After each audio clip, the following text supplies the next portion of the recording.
Бүген 18 октябрда драматург, артист, Татарстанның сәнгать эшлеклесе Юнус Сафиуллинга 75 яшь тулды.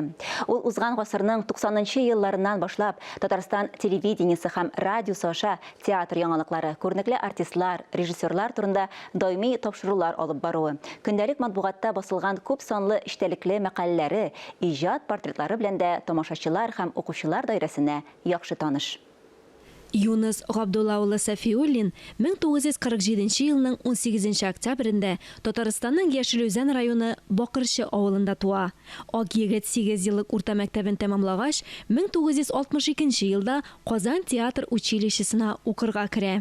Шуннан республика күчмә театрына эшкә билгелиләр. Шул ук елда Совет армиясына хезмәткә алына. Хезмәтен тутырып кайткач, янәдән күчмә театрда актер булып эшли.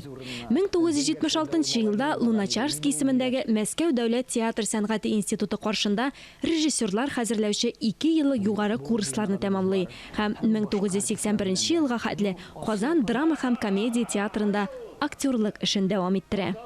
1981 елның февраленнән 2008 елга кадәр Галиәскәр Камал исемендәге Татар дәүләт академия театрында башта актер, аннары театрның әдәби бүлек мөдире булып эшли. Юнус Сафиуллинның 20дән артык сәхнә әсәре бар.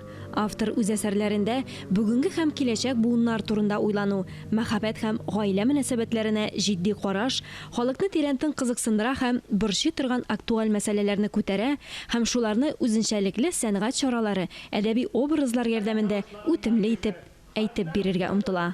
Алия Галиуллина, Татарстан яңалыклары.